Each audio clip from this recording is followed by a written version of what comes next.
Hey everyone, Triceratops Jr. here, back with another speed review. That's what I've decided to call them because it rolls off the tongue better than quick review. So speed review.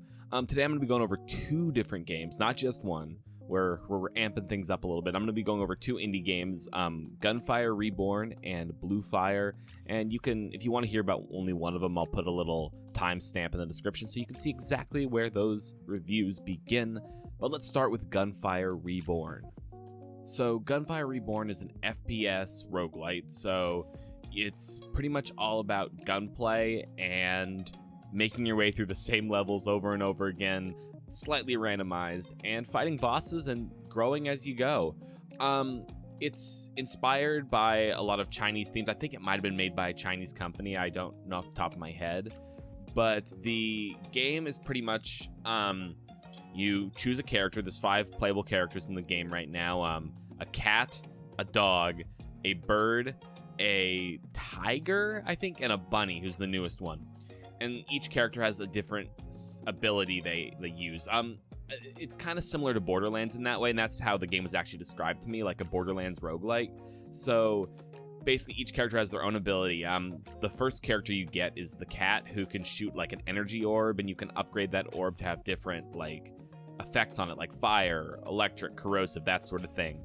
My personal favorite is the dog, who gets a dual wielding ability, just like Salvador in Borderlands 2. It's very similar. Like, you can see the comparisons there. But I think the game has a pretty unique art style to it, which Borderlands has that too, except very, very different art styles. But I think it's a really, really cool looking game. It's pretty, imagine like polygon, I mean, you could see it in front of you, I guess, but polygony, but like smooth polygony. That's how I'm going to describe it.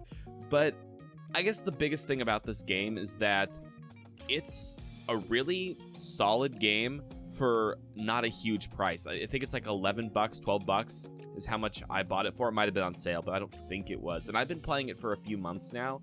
And like a good roguelike, it has a ton of replayability, which is what you want out of it.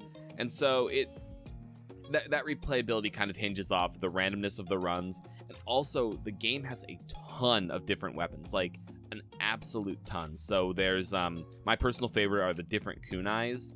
There are kunais which each have different, like, elemental effects. I think my favorite's probably either the explosive one or the corrosive one. Both of them are absolutely awesome, just because, like, the way they feel to throw, and then you can combo them with different upgrades and stuff. Super cool. But there's other crazy weapons, like you literally hold salamanders and they shoot fire, or they shoot a combo, like I think there's one that does fire and corrosive, stuff like that. And there's just an absolute ton. So every run you do is going to be different. And the game is kind of, I guess, set up in stages, like most roguelites are, where you're in a level. So like the first level of the game is a tomb, and you have to play through, I think it's 4 levels, and then the 5th level in that area is the boss. And so you kind of go through that sort of cycle, and at the end of each level within the overall area, you get an upgrade from a chest, and then there's other upgrades you can pick up along the way. There's vendors, there's weapon upgraders, stuff like that. It's a really typical roguelike, but I think what makes it unique is first-person perspective. There's not a ton of FPS roguelikes out there, which is super cool. That, plus it's, like, I guess, unique Chinese theming. Like, every area has, like, that sort of vibe. Enemies are named after it. A lot of the enemies look like terracotta soldier statues, stuff like that. I think it's got a very, very unique place, and it's not super big. It's still in early access right now, so they're still working on it. I'm imagining they'll probably ramp up promotion once the game actually releases. But if you're looking for a good roguelike game that has a very, very unique experience to it, I would definitely say check out Gunfire Reborn. It's a really solid game, and you can't go wrong with that. A little buggy. I've had a couple issues, but nothing game-breaking or major. Just really, really small things. On to the next game.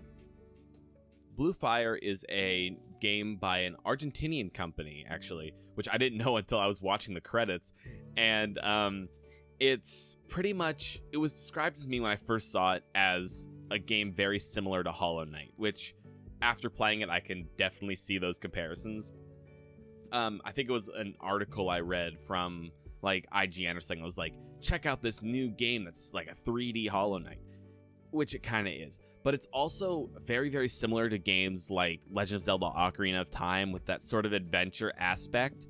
Mix that with some metroidvania elements and stuff like that, and baby, you got a stew going. Blue Fire's really, really interesting. It's got a really great setup where it puts you into this floating castle in the sky, and you kind of at first don't know what's going on, but then as the game progresses, it explains to you. It's similar to Hollow Knight in that way, where it's got this setup that kind of leaves a lot up to the mind until you finally start to learn what's happening. The main premise of the game, though, is that you're this person who woke up and you now have to save this castle in the sky, which has been taken over by shadows.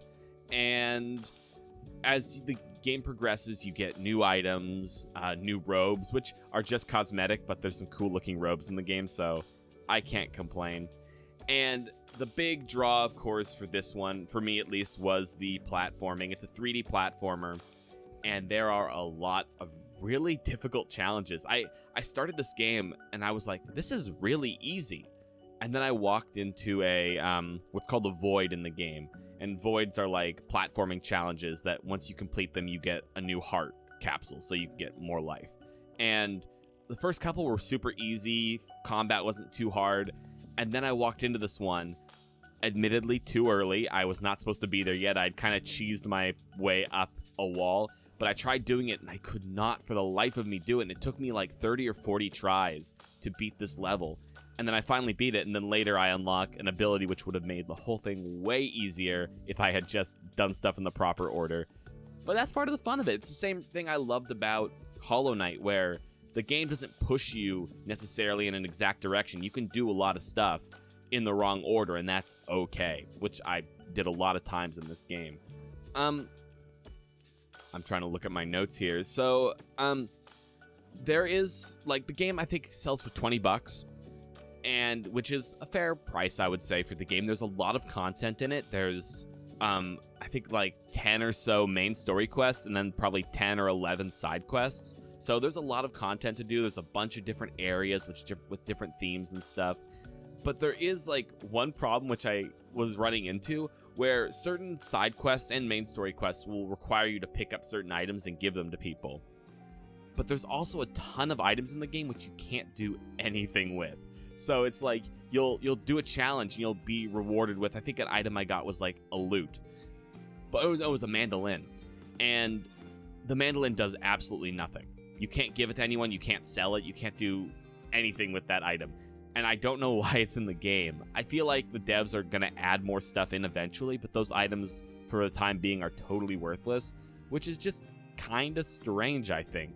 But, you know, it's a really small thing. Nothing, like I said, I don't have any big complaints about this game. I really, really enjoyed Blue Fire, so much so that I 100%ed it. It's one of the few games on Steam that I have every achievement for.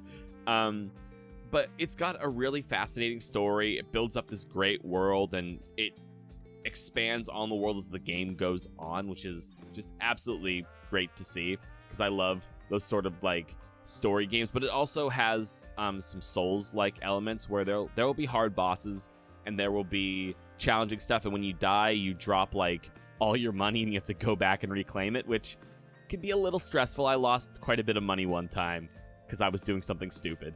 But other than that, I think this is another one that I've got to have to like recommend. Blue Fire is just a super fun game that is very inspired by classic games like Legend of Zelda and actually Banjo-Kazooie in a little bit of a sense. There are parts where you have to collect a lot of stuff. But like N64 style, and the graphics kind of in the same way. This is why I paired this game with Gunfire Reborn. They have very similar art styles, I found. And so I can compare the two in that way. It's very like polygony but polished is how I'm going to say it. And that's, I think, a really unique art style that works really well to like the benefit of the game. So definitely check out Blue Fire if you haven't seen it before. Right now it's part of Humble Choice, which is how I actually got it. So if you have a subscription to that, you can get that game, or you can buy it on Steam. It's like $20, I think, and you'll definitely get your time's worth for that amount of money. So it's a very, very worthwhile game, and I hope to see the devs add more content to the game in the future. But it's in a really solid place right now. Not buggy, not any major problems other than those items. But yeah, definitely check out Blue Fire. And there you have it. 2 reviews in like 5 minutes apiece. I feel pretty good about that speed for it. Keep your eyes out in the future for more speed reviews like this, and more regular reviews, and more highlight videos. I've been uploading a lot of Twitch highlights because I've been playing a lot of shorter games on Twitch. So I just thought I'd share them over on the YouTube as well. But until next time, y'all, peace out. I'll catch you on the flip side.